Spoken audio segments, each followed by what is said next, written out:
इस कहानी में प्रयुक्त सभी पात्र, घटनाएं, नाम और स्थिति काल्पनिक है। हेलो दोस्तों, कैसे हो आप सब। आज जो मैं आपको कहानी सुनाने जा रही हूँ वो कहानी है नई बहू का जादुई अनोखा लहंगा। तो चलिए दोस्तों कहानी सुनते हैं।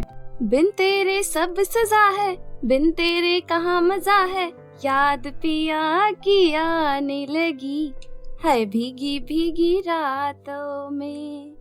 ये बन गई मेरी रील। अब मैं करूँगी इसे अपलोड और बन जाऊंगी रील क्वीन। और उसके बाद बनाऊंगी पतली कमरिया मोरी आए हाय हाय, तिरछी नजरिया मोरी आए हाय हाय। बस यही रील बनाकर फोन के आगे 10 तरह के मुंह बनाने आते हैं, लेकिन एक चाय बनाने तक नहीं आती। तेरे शक्ल देखकर तेरे ससुराल वाले अपना पेट भरेंगे। अरे माँ, क्या हर समय चालू रहती हो? क्या करना है बताओ? खाना बनाने के लिए तो एक नौकरानी भी आ सकती है। शर्म कर ले, 2 दिन में शादी है तेरी, तुझे खाना बनाना तक नहीं आता। चल मेरे साथ, तुझे खाना बनाना सिखाऊं। और ये ले अपना लहंगा संभाल कर रख। हाय माँ, मेरा लहंगा आ गया। ये तो वही लहंगा है जिसे पहनने के लिए मैं कब से बेकरार थी। आखिरकार आपने सव्यसाची से मेरे लिए लहंगा बनवा ही दिया। अब एक रील इस पर भी बनाऊंगी। अरे नालायक, अभी से मत पहन लहंगा वरना खराब हो जाएगा। माँ, आपने वो गाना सुना नहीं है क्या? माँ, आपने वो गाना नहीं सुना है क्या? ये मेरा लहंगा बड़ा है महंगा, इसे ना हाथ लगा। तभी सरिता अपनी बेटी के कान पकड़कर उसे रसोई में लाती है और कहती है, चुपचाप खाना बना। मुझे नहीं सीखना माँ। ये दाल बना और इसमें स्वाद अनुसार नमक और हल्दी डाल।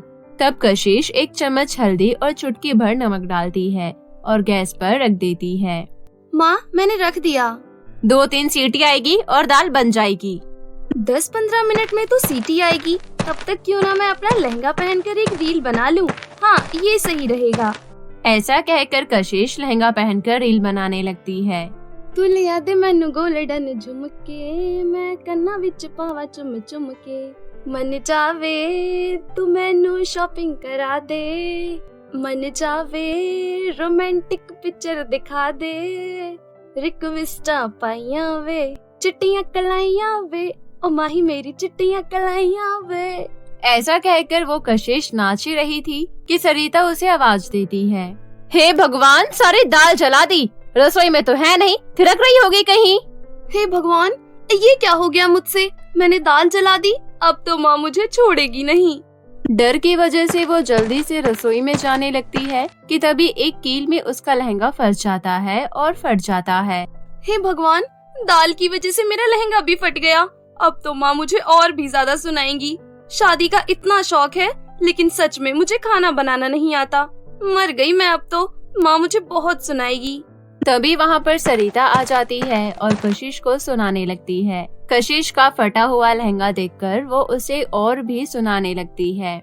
बस इसी की कमी थी, 1 रुपए नहीं है मुझे अब तुझे कुछ भी दिलाने के लिए। अब इसी में शादी कर लियो। पर माँ, मैं वो।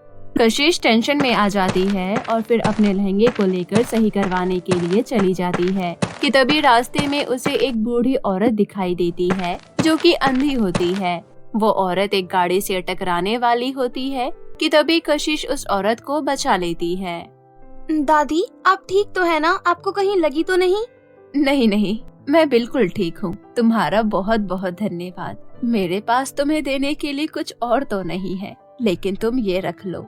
ऐसा कहकर वो अंधी औरत कशिश को एक थैला पकड़ा देती है। नहीं नहीं, मुझे कुछ नहीं चाहिए। तुम्हारी शादी होने वाली है और तुम्हें इसकी जरूरत पड़ेगी, इसलिए इसे रख लो।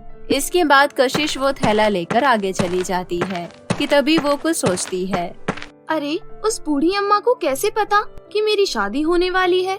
इसके बाद जब कशिश पीछे मुड़ती है तो वहाँ कोई भी नहीं था। फिर कशिश घर आ जाती है और उस थैले को पलटती है। जैसे ही वो थैले को पलटती है, उसे हूबहू अपने जैसा ही लहंगा उसमें मिलता है, जिसे देखकर वो बहुत ज्यादा खुश हो जाती है। वो औरत पक्का कोई भगवान का भेजा हुआ फरिश्ता या खुद भगवान होंगी, तभी तो उसे मेरी शादी के बारे में पता था और उसने हूबहू मुझे मेरे वाला लहंगा ही दे दिया। Thank you so much God. इसके बाद कुछ ही दिनों में कशिश और रवि की शादी हो जाती है फिर जैसे ही गृह प्रवेश के लिए कशिश रवि के घर जाती है तो उसके लहंगे में से सोने के सिक्के गिरने लगते हैं, जिसे देखकर सब हैरान रह जाते हैं। अरे भाभी, आप लहंगे में सोने के सिक्के लटका कर लाई थी क्या, जो आपके गृह प्रवेश करते ही इतने सारे सोने के सिक्के गिर रहे हैं? आ जाओ बहू, आ जाओ। कशिश जैसे ही एक और कदम रखती है तो उसके लहंगे में से और भी सोने के सिक्के गिरने लगते हैं। ये देखकर रवि कहता है, कशिश, मैं जानता हूँ तुम्हें लहंगे का बहुत शौक है। कहीं तुमने अपने लहंगे में सोने के सिक्के तो नहीं लगवा लिए हैं, जो एक एक करके गिर रहे हैं? वही तो मैं भी हैरान हूँ। लगता है हमारे घर में बहू नहीं बल्कि साक्षात लक्ष्मी प्रकट हुई है, जिसके हर कदम से सोने के सिक्के बरस रहे हैं। ये सब देखकर कशिश सोच में पड़ जाती है और मन ही मन कहती है, ये क्या हो रहा है मेरे साथ? कहीं ये उन दादी के लहंगे की वजह से तो नहीं है? कहीं ये लहंगा जादुई तो नहीं, तभी ये सब हो रहा है? अरे हमारी बहू ने आते ही हमें धनवान बना दिया। मेरी बहू से कोई भी काम नहीं करवाएगा। मेरी बहू एकदम सेठानी बनकर रहेगी। ये सुनकर कशिश मन ही मन कहती है, अरे वाह, मैं तो उस चीज से बच गई जो मुझे बिल्कुल भी करनी नहीं आती थी। इस लहंगे ने तो कमाल ही कर दिया। फिर कशिश अपनी सास से कहती है, ठीक है माँ जी। अरे वाह मेरी जान, तुमने तो आते ही सबका दिल जीत लिया। अब तुम्हें तो कोई काम भी नहीं करना पड़ेगा। मैंने कहा था ना तुम्हें रानी बनाकर रखूंगा। अरे रानी तो मैं खुद की वजह से बनकर रहूंगी। अरे पर शादी तो मुझसे हुई है ना। लड़ना बंद करो। इसके बाद कशिश रवि के साथ अंदर अपने कमरे में आ जाती है और उसके लहंगे से सोने के सिक्के उछल उछल कर बाहर आते रहते हैं और एक कोने में इकट्ठे हो जाते हैं। इसके बाद अगले दिन कशिश उस लहंगे को बदलकर दूसरे कपड़े पहन लेती है, जिससे कि वो जादू भी खत्म हो जाता है, क्योंकि वो सारा जादू लहंगे के अंदर ही था। फिर कशिश एक झूले पर बैठी होती है और उसकी सास उसे हवा कर रही होती है। बहू, फ्रेश जूस, पास्ता, सैंडविच और जो भी चाहिए हो वो मुझे बता दे, मैं तेरे लिए ले आऊंगी। माँ जी ये सब ले आइए, इन सब से मेरा पूरा दिन चल जाएगा। माँ जी झाड़ू पोछा करना है, अगर करना है तो बता दीजिए। तभी वहाँ पर कशिश की ननद आ जाती है और कहती है, भाभी उसकी जरूरत नहीं, मैंने सारा काम कर दिया है। भाभी वैसे मुझे कल कॉलेज की फीस और ट्रिप के लिए कुछ पैसे चाहिए थे, तो आप मुझे कुछ पैसे दे सकती हैं? कल जो इतने सारे सोने के सिक्कों की बारिश हुई थी वो कहाँ गए? बहू उनसे तो मैंने जेवर बनवाने के लिए दे दिए हैं।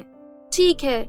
इसके बाद कशिश वो लहंगा दोबारा पहनती है और फिर से उस लहंगे में से सोने के सिक्के की बारिश होने लगती है, जिसके बाद कशिश उसमें से थोड़े सोने के सिक्के निकालकर अपनी नंद को दे देती है, जिससे उसकी नंद अपने कॉलेज की ट्रिप पर चली जाती है। दिन ऐसे ही बीत रहे होते हैं। एक दिन कशिश के घर पर एक औरत आती है, जिसके हाथ में उसका 10 महीने का बच्चा होता है।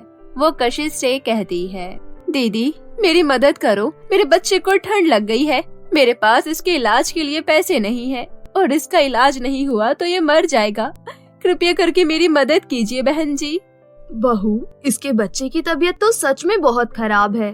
मेरा जादुई लहंगा इसकी जान बचा सकता है। इसके बाद कशिश अपने कमरे में जाती है और उस लहंगे को दोबारा पहनती है और इस बार उस लहंगे में से पैसों की बारिश होने लगती है। कशिश उन सारे पैसों को ले जाकर उस औरत को दे देती है और वो औरत अपने बच्चे का इलाज कराती है। 2 दिन में उसका बच्चा बिल्कुल ठीक हो जाता है, जिसके बाद वो वापस से कशिश के घर आती है और उसका धन्यवाद करती है। अब इसी तरह कशिश अपने जादुई लहंगे से लोगों की मदद करने लगती है और साथ ही साथ अपने ससुराल में ठाट बाट से रहने लगती है। दोस्तों अगर आपको हमारी कहानी अच्छी लगी हो तो हमारे चैनल वीनी टीवी को जरूर सब्सक्राइब कर लें।